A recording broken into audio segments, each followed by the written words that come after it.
What's going on, people? Today, we're going to get this car serviced and hopefully roadworthy and driving. So stick with me. I'm Wayne. This is Things on Wheels. Let's go.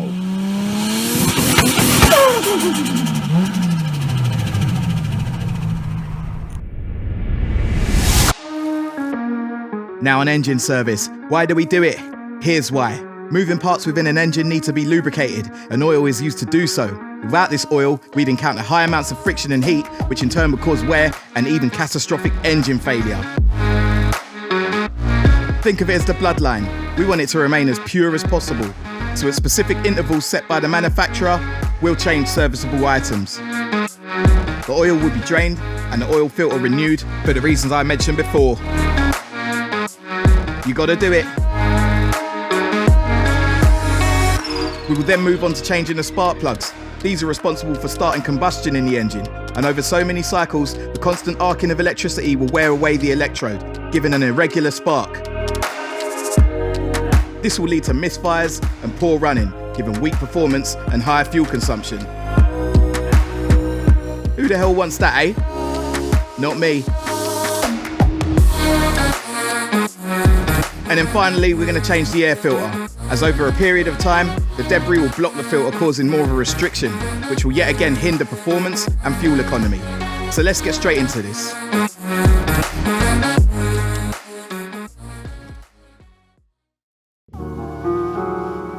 And now we're here. And it's off with the service hatch. 4, 3, 2, 1. Open sesame. Here's what we're looking for, the oil drain plug. And with a suitable bucket to drain in, we can crack off the plug. Be prepared to get messy, but not stressy.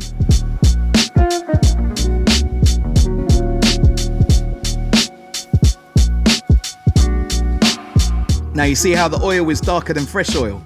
This is because tiny particles of burnt carbon have mixed with it. And this is why we change it, because over time, it will become less effective as a lubricant.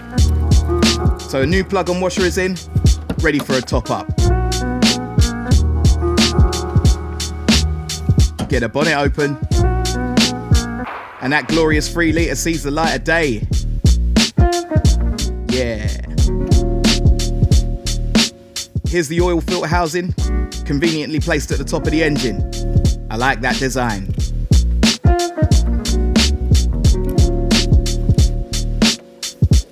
Other manufacturers take note. And that corrugated cylinder you see is the oil filter.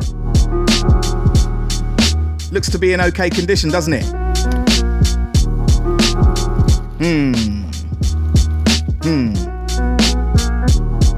That's until you see it next to a fresh one. Check it out. And out it comes.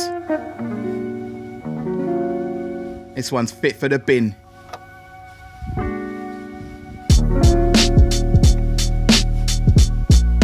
We also need to bin the old rubber seals, as they'll perish after time.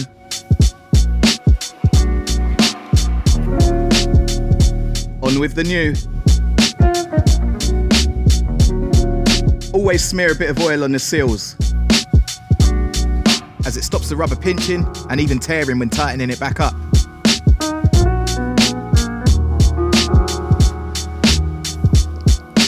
It's handy as there's some residual oil left in the filter housing that I could use.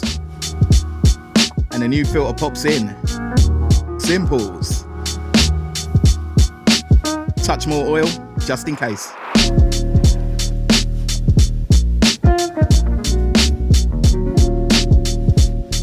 And we wind that back into place. And give it a little nip up with a wrench.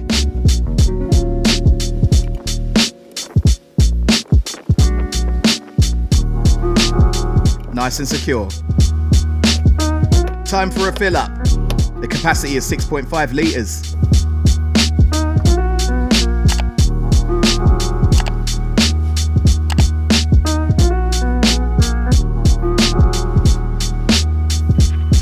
Glug, glug, glug.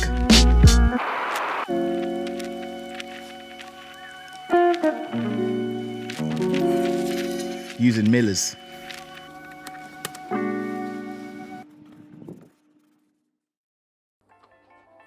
Wait, you thought we was done? No chance. Spark plugs next. So 4 bolts to get this cover out the way and gain access.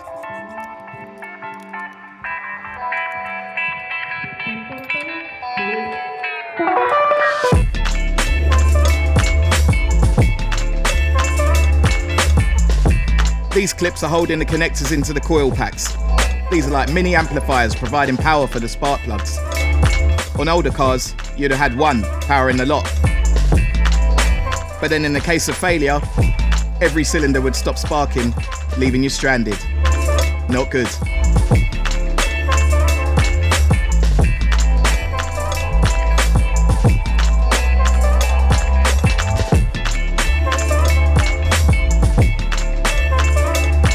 I like the design here, as the clips that hold the connectors also double up as a puller for the coil packs. Other manufacturers, take note again.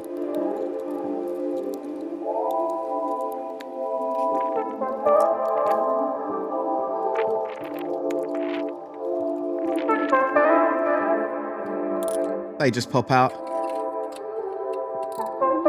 And then with a long extension on the socket, we can begin to remove the spark plugs themselves.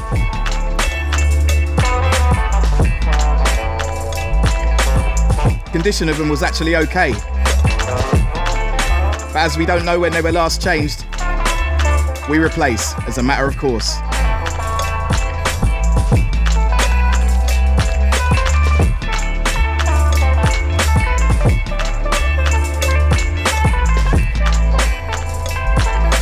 So much space to work around inside this engine bay. I love it. Now, due to my inquisitive nature, I wanted to see what it was like inside the cylinder. So down we go with a boroscope. There you can see the top of the piston at home in its cylinder. Everything hunky-dory down there with no scoring or random marks. Just a slight bit of carbon build-up from the combustion. Nice. So back in with fresh plugs. Same procedure as removal.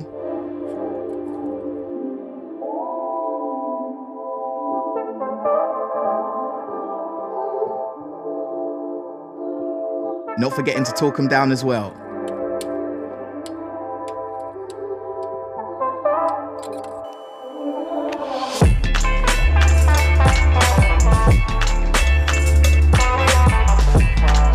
Coil packs back in. And the connectors back on. Engine cover back on. Sorted. Now onto the airbox. Just front clips holding the lid on.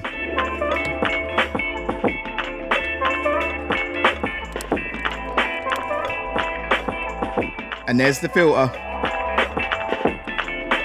You can see the bits it's caught falling off. Imagine that wasn't there. The engine would be sucking all of that in, causing wear and reducing life of the engine. Not good. Think of it as a bogey for a human. Stops dirt getting in your lungs. And at some point, you gotta pick it out. Fresh booger, air filter. Let's seat it in.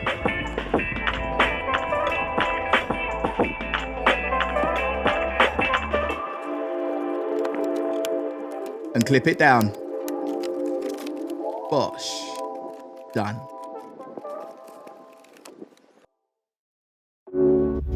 So we got it started up. Yeah, man. And it sounds like a beast. However, I got some lights on the dash, and after plugging in the diagnostic, it came up with an ABS sensor. Ah well, I guess it's back underneath the car to change it. So here we go. And that's the offending article. And the bolt that holds it on looks proper rounded off. Couldn't get a camera to it, but I drilled the head off, leaving just the threads to extract. It was the only way.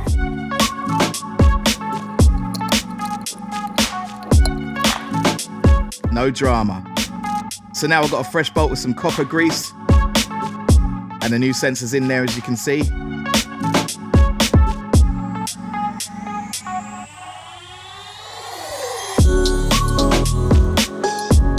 Tighten that up, and the job's a good one.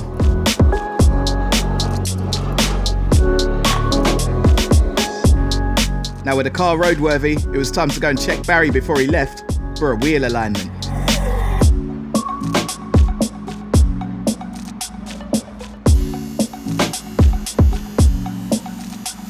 Guy of many talents. And with laser guided machinery, he had all wheels pointing straight in no time.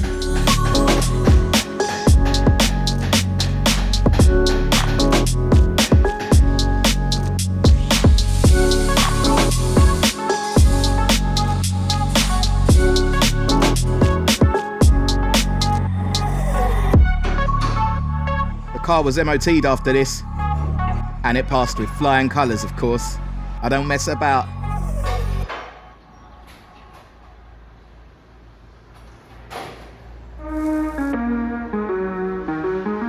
Now excuse me sat here like I'm Vin Diesel, but I'm loving this. The car is good to go. All it needs is a good clean on the inside and out, and we are ready. So if you like what you saw, don't forget to like, share, comment and subscribe.